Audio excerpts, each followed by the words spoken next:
Welcome to Neighborhood Update. Today my guests are from the City of New Bedford's Neighborhood Task Force, one of the newer departments at City Hall, established at City Hall under Mayor Mitchell's administration. And today we will learn more about their purpose, how and when you should contact them, and what they have accomplished thus far. Welcome, John Fleur and Lindsay Carter-Montero. Welcome to Neighborhood Update. Thank you. Thank you. John, as we know, the task force was created, as I said, by Mayor Mitchell during his first few months of office. In his inaugural, he stated absentee landlords, ignoring housing codes, and lack of enforcement caused certain properties to deteriorate. This may have been the inception for creating the task force, but it really has evolved to much more. How would you define today what the purpose of the task force is? Okay. I would define today the purpose is that we have a coordinated office that does a coordinated effort with several departments. We have the health department, the building department, the police department, fire department, DPI, DPF. I'm probably forgetting a department or two, but it's across Community services. Community service, absolutely. Thank you for that. And it's across the city. And really, our job is to make a coordinated effort so we can do coordinated enforcement actions. And this was an initiative that the mayor was started when he first began, and it was an important one that he talked about in his campaign, and he's followed through with this. And I actually came on specifically with the mayor to do the task force. And you also are a lawyer. That's correct. You came on through the solicitors.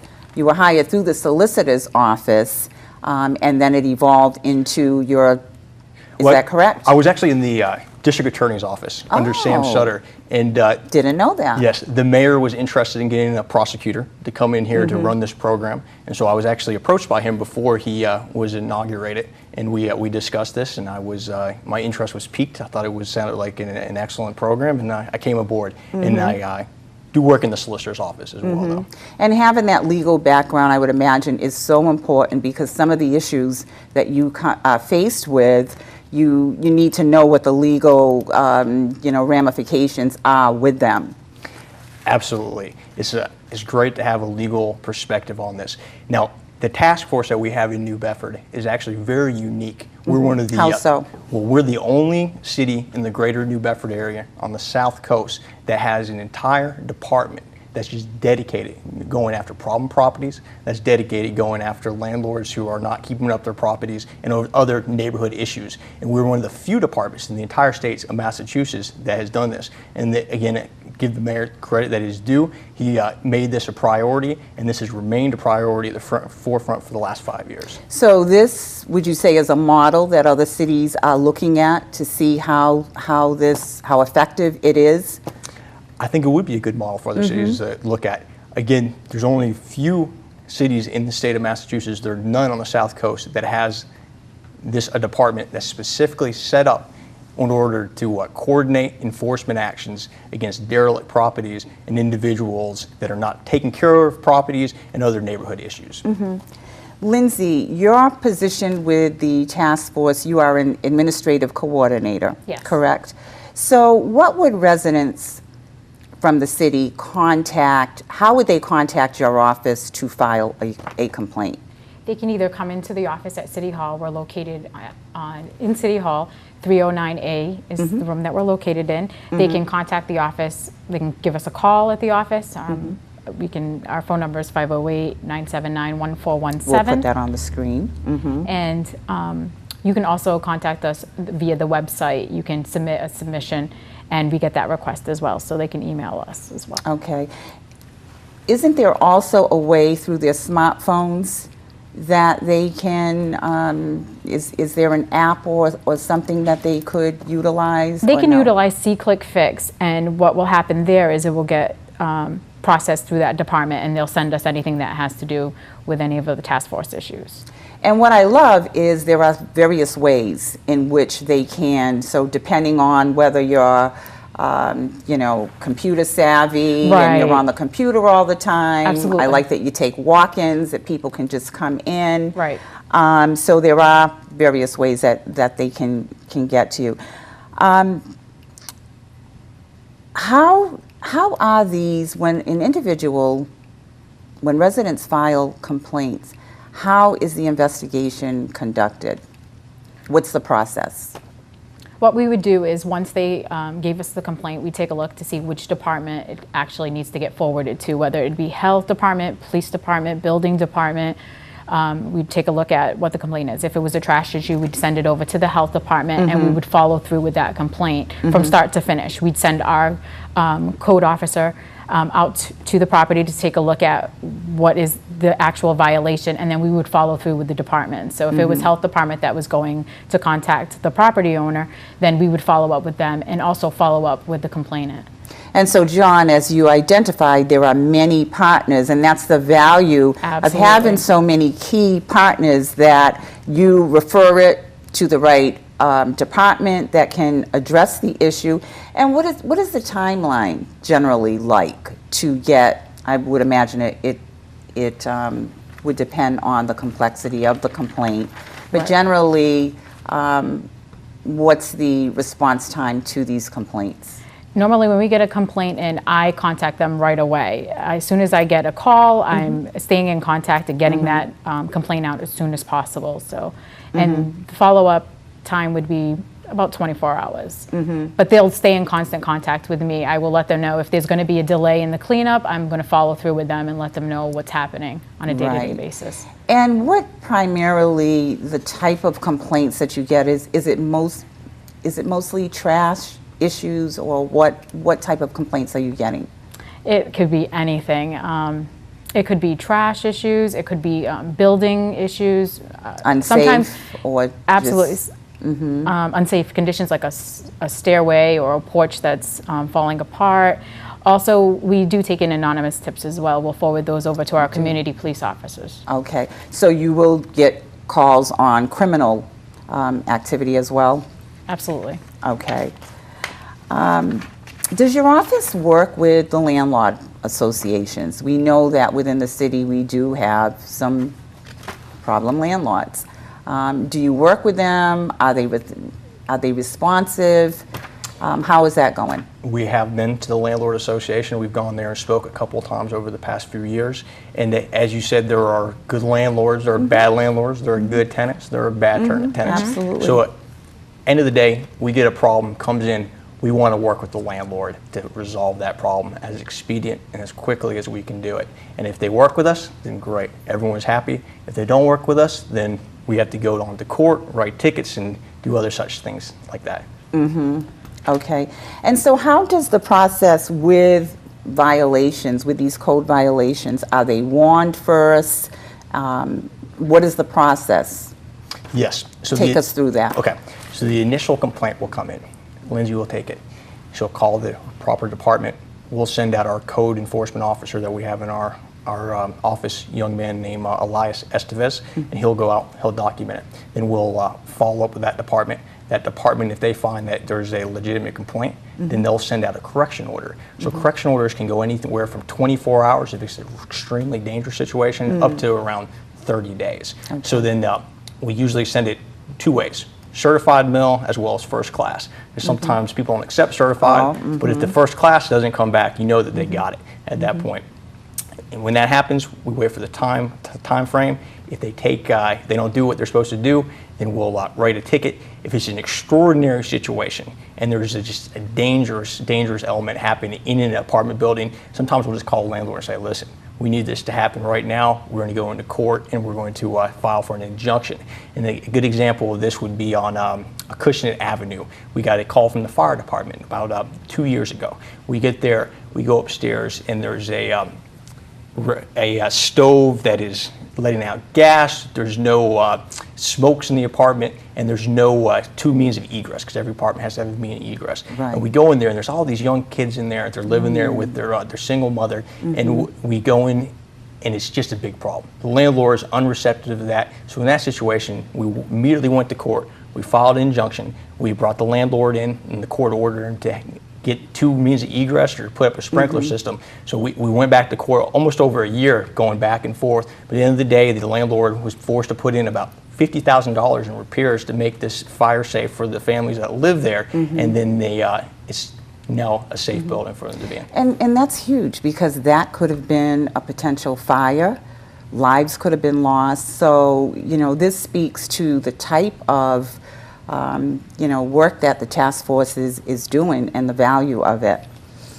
Do you post violations? We do post violations. So one, we have it on our website, and we also have another multimedia thing we use through Twitter, and that's taskforce NB. And we try to do a daily violation. Sometimes it's a weekly violations, but we'll often do before and afters, and we'll also talk about things that we're doing in the community as well.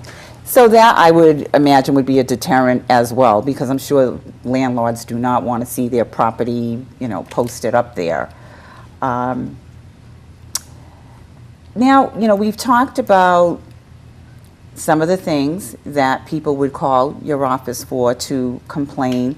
Let's talk now about some of the accomplishments that you're proud of. The task force started, I believe, in 2013? 2012. Oh, it was 2012, okay. So as I said, it's fairly new.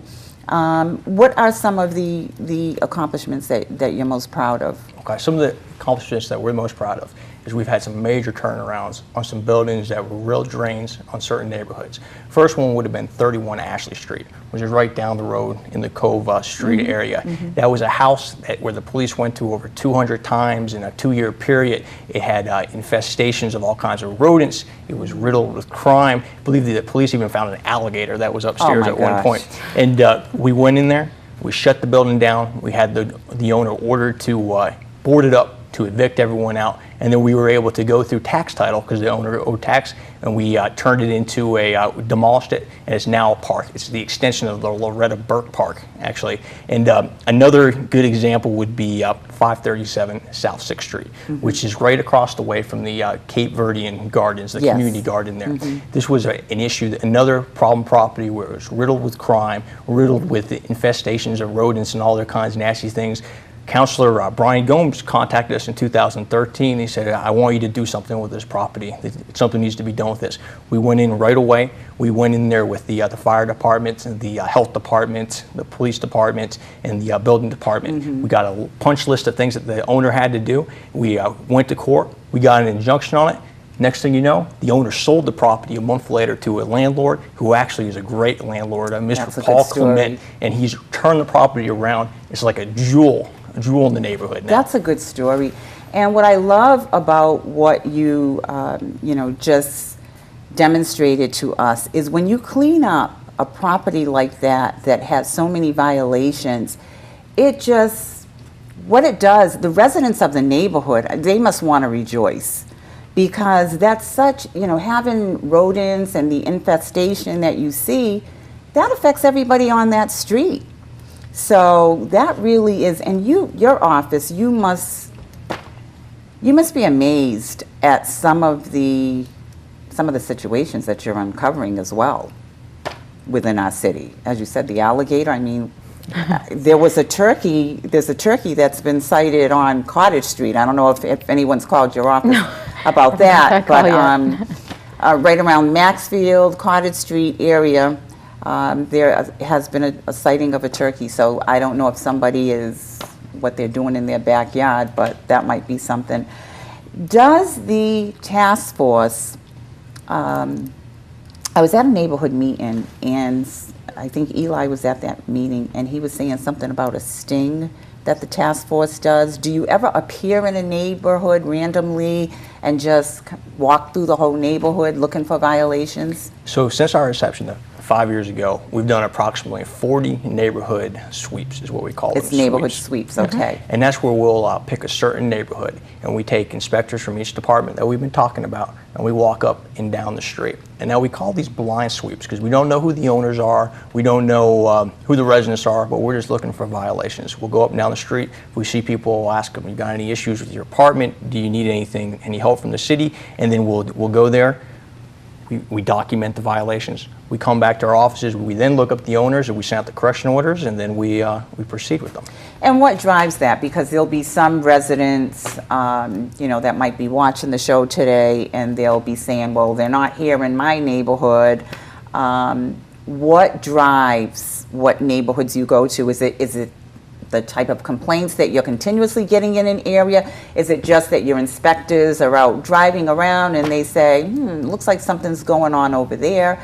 What drives it? A lot of things that will drive us is the neighborhood associations. If they ask us to come in, then we'll go in there and we'll do a sweep. Traditionally, we'll come to the south end, we'll go to the north end, Cushnet Heights, we'll go to the west end. I know one of the persons I hear from bi-weekly, or not, I should say a couple times a month, is Loretta Burke. Oh, She's yes. always asking me to come down. Yes. And it's great that she does that, and all the other community leaders out there, because they're really the eyes and ears on the ground. Absolutely. And it just makes our jobs easier, and it allows us to try to be more effective in what we do. And I'm so glad that you mentioned, John, the neighborhood associations, because I know that they struggle for attendance, some of them, and I think that what you identified is another example of the power that they have your ear, and that some of the, the properties that get immediate attention comes through their recommendations. So if anybody is watching today, we have neighborhood associations throughout the city. Their schedules are on our city's webpage, on the main page. If you click under residents, you will find Neighborhood United schedule and attend a meeting within the city, and you will find representatives from the task force or representatives from the city council, the police department, and your issues will be heard.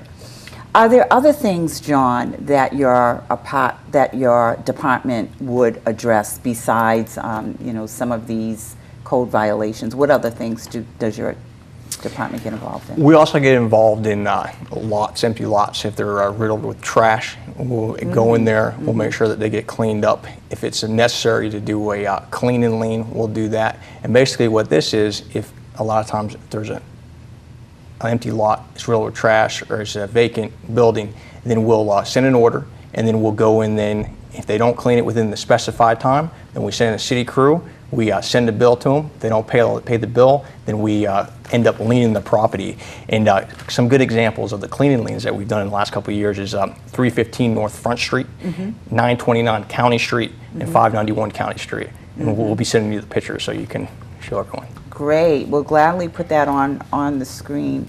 And it's important. We have Operation Clean Sweep, and they certainly do a good job trying to keep, certain wards within the city clean. But what your office is doing, you really have the legal power behind the work that you're doing. And I would imagine that's why you're getting the results that you're getting. So you do have a web page, and individuals can go to that web page and find more detail on some of the things that we're speaking about today. Is there anything else that we haven't touched upon that you would like to mention about the task force? We also register, or we manage the vacant building registry. So if there's a building in your neighborhood which is vacant and you got concerns about it, give us a ring, give us a call, because all vacant buildings in New Bedford are required to register with the city. And most of these buildings are owned by banks that have foreclosed on them, and those banks are required to pay a monthly or a yearly fee every year. I believe it starts at $1,000, goes up to $3,000 after 3 years, and they're required to pay that. And that money goes into a vacant building revolving fund, which allows the building department to use that fund for to do exactly what it was set up to do, which is to make sure vacant buildings are secured and that their neighborhoods remain safe. And so without the task force, there's funds that should be coming into the city that maybe would not be coming in had there not been, as you said, this department is just dedicated to these issues. And Lindsay has done an extraordinary job managing the VBR over the last couple of years. When we first began this process, the city was bringing in about $70,000 a year from these banks on these vacant buildings. Over the last 2 years, we've got $250,000 each year. Huge. So she's bringing in around $250,000 a year from these banks, making them pay for these buildings that are just sitting there. That's huge. And when we look at it, the city has so many ordinances. And I think that is the issue. Enforcement, if we could do this have dedicated departments for many of our, ordinances that are being ignored. Just imagine how much money would come into the city, but that is not possible. But I'm so pleased, and I know the residents are pleased that the task force is having the success that it's having. Because the city is looking better. The city is looking better. And if you go on the Neighborhood Task Force webpage, you can see the before and after. I like that you're including that. You can see what these properties looked like before the task force got involved. So I applaud you for the work that you're doing, the funds that are coming into the city, and just want you to know that you can come on this show, Neighborhood Update, as your department continues to grow and evolve. Is there anything else that you would like to mention? We're almost out of time. I'll just mention the receivership program that we also have a receivership program through community service or community development, Pat Sullivan, and the Attorney General's office. So a lot of times we'll be out looking at properties, and if property is like really bringing down a neighborhood, we'll refer it to the receivership program, and they're able to actually get a receiver, appoint one, they're able to put funds back into this property, and then they're able to sell it oftentimes to first-time home buyers. And a good example of this was 65 Reynolds Street. I'm glad you mentioned that. Mm-hmm. Yes, 65 Reynolds Street, which was it was a sober house at one point, but it was a sober house that wasn't really a sober house. It was rampant drug use there. Mm-hmm. There were, again, rats and rodents, all kinds of stuff happening there that shouldn't have happened there. Mm-hmm. We shut down that building there, and then it got picked up by the receivership program. When we shut it down, we had the landlord ordered to actually board it up, evict everyone. Now it's gone to the receivership program. It's a beautiful building now. It's going to be great for the neighborhood, and I believe, and I know that it's going to be going to a first-time buyer as well. And I'm glad that you mentioned that, John, because that is truly a great program. I have seen the work with the task force, Pat Sullivan's community development, and how they have restored some of these homes. They are beautiful, and they just light up neighborhoods. And you're right, it gives the opportunity. There's the home across from, it's on County, across from Connie. There's another home on Cottage Street that was done over. And 389 Cottage Street. Yep. And it's through the lottery, I believe. Is it through a lottery that these individuals, they all have to go through the process of getting approved? Right. Is that correct, Lindsay? Yes, they have to go through the process of being approved, but it is a lottery. Mm-hmm. So if you're interested in purchasing that first home, you might want to look into the Office of Community Development, their first-time home buyers program, to see if you qualify, and maybe you can be one of the lucky families that moves into these beautiful homes being restored through the receivership program. Well, I think we are just about out of time, and again, I thank you both for coming on the show today, and just applaud the great work that your office is doing, helping to make our city beautiful, one neighborhood at a time. Absolutely. Thank you very much. Thank you so much.